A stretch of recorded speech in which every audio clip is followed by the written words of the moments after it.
Oi, nesse vídeo eu apresento para vocês um resumo da glicólise. Então, para ficar bem claro, é um resumo. O objetivo aqui é evitar qualquer decoreba. Então, vamos ao raciocínio em cima da glicólise. Primeiro, o que que é?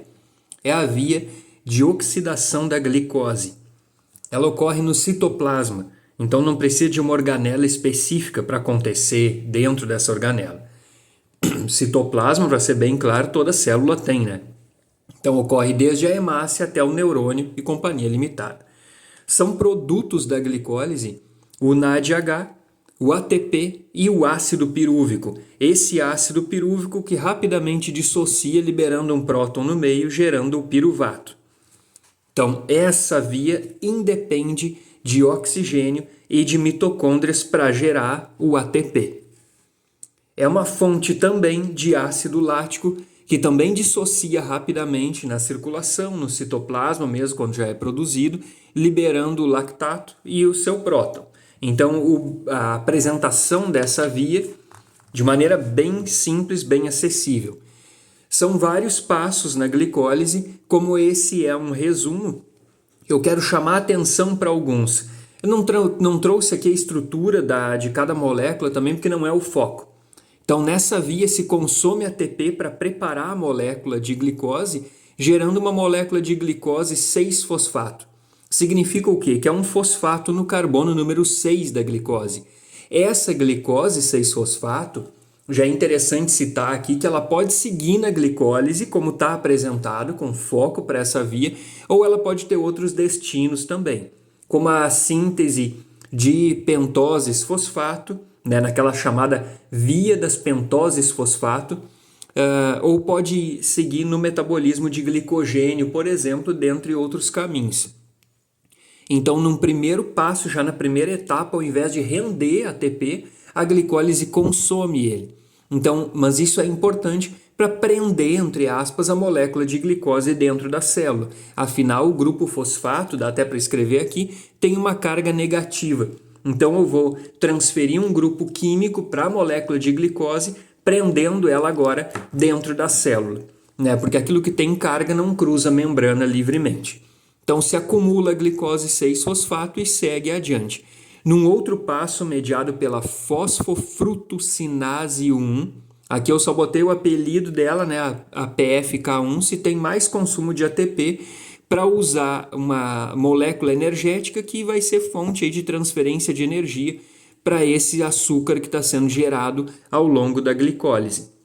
Logo depois disso, a frutose, que vai ter um fosfato no carbono 1 e depois um fosfato no carbono 6, que é o mesmo ali de cima, é quebrada em duas moléculas, cada uma de 3 carbonos, a dihidroxiacetona fosfato e o gliceraldeído 3-fosfato.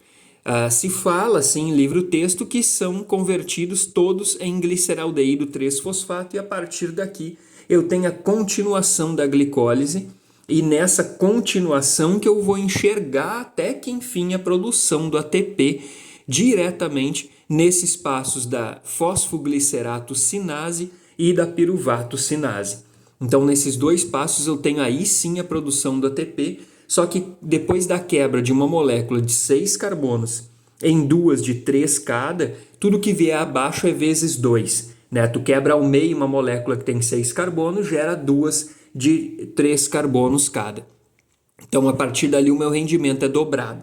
Sem esquecer que o NADH produzido nesse passo da gliceraldeído 3-fosfato desidrogenase pode ainda servir como uma fonte aí de elétrons para a síntese de ATP, como eu vou comentar em breve.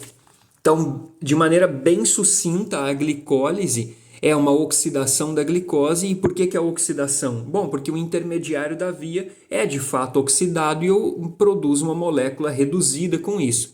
Sempre eu vou gerar piruvato e os destinos desse piruvato vão depender da biologia da célula. Então, eu posso o piruvato pode ser captado por mitocôndrias, onde ele vai sofrer aí transformações em acetilcoenzima A ou em oxaloacetato, sem entrar em detalhes nisso agora. Então, a célula que tem mitocôndria, e todas têm, com exceção das hemácias, que são as células vermelhas do sangue. Então, em todas as outras, eu tenho uma continuação da oxidação do piruvato dentro da mitocôndria. Mas lembrando, não é obrigatório isso. A própria glicólise já produz ATP sem depender dessa organela. Em células que não tenham mitocôndria ou não estejam recebendo oxigênio na medida que mantém a mitocôndria funcional, geram lactato a partir do piruvato. Isso é importante para regenerar esse carinha aqui, o NAD+, ou NAD+. Esse deve ser reciclado para que ele retorne para a glicólise para continuar a oxidação. Tá, mas o que isso tem a ver com mitocôndria e lactato desidrogenase? Bom, aquelas células que têm mitocôndria têm um sistema chamado lançadeira de elétrons que capta elétrons do NADH para dentro da mitocôndria, para falar de maneira bem acessível. Quando eu não tenho mitocôndria, elas não receberam oxigênio como deveriam, então eu tenho uma necessidade de usar a reação mediada pela lactato desidrogenase na regeneração do NAD. Eu não posso produzir ele do zero em tempo hábil de manter a glicólise. Então eu regenero por essa reação. Produzo o ácido lático, que rapidamente dissocia, forma o lactato, toda aquela coisa que a gente já sabe da formação de ácidos no metabolismo. Mas eu regenero o NAD e aí eu continuo com a glicólise. Isso vai ser fundamental em células como hemácias, na epiderme, na medula renal, cartilagens, porque ou a hemácia não tem mitocôndria ou as outras não são bem oxigenadas. As células da epiderme têm mitocôndria, mas recebem oxigênio por difusão, isso é muito lento e acaba atrasando o trabalho dessa mitocôndria.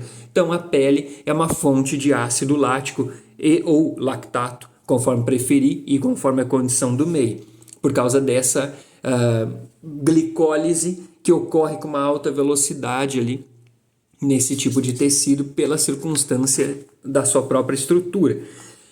Então, as lançadeiras de elétrons nada mais são do que sistemas que retiram elétrons do NADH produzido na glicólise, transferem para alguma molécula, porque tem pelo menos duas lançadeiras de elétrons, elas são diferentes, têm rendimentos inclusive diferentes em termos de ATP, e aí essa nova molécula reduzida transfere os elétrons que eram do NADH para dentro das mitocôndrias. Mas por que essa confusão toda? Porque o NADH não cruza a membrana mitocondrial, ele não entra lá para ser oxidado e depois volta. Então eu preciso de um sistema de transferência. Tem alguns estudos que mostram algo relacionado a isso que vai ser um pouco diferente das lançadeiras de elétrons, mas ainda precisa de confirmação em mais modelos experimentais para ver se aquilo é realmente algo viável, que envolveria, no caso, um transportador de NADH. Mas, como eu disse, está sendo investigado, então a gente segue naquilo que os livros apresentam. Sistema de lançadeiras de elétrons, então, levando os elétrons para as mitocôndrias. A glicólise também vai responder algumas moléculas de maneira bem dinâmica, moléculas locais produzidas dentro da célula que consome a glicose, como adenosina monofosfato, frutose 2,6-bisfosfato, o próprio ATP, o citrato, mas isso aqui é algo que eu quero trazer mais detalhado, inclusive com a interpretação em outro momento. Responde também a insulina e glucagon, especialmente no fígado. Então, esses hormônios agem no fígado e atuam sobre a glicólise. A regulação da glicólise é órgão específico, portanto. Quando eu digo que no fígado eu tenho algo especial, quer dizer que nos outros não, ou não é da mesma maneira. Então, a regulação da glicólise é muito complexa e é órgão específico. E todo esse conhecimento aqui não é só para livro-texto, também está envolvido aí na compreensão de por que diabetes é tão grave e coisas do tipo. Então, obrigado por ter assistido. Em breve, mais vídeos do mesmo tipo.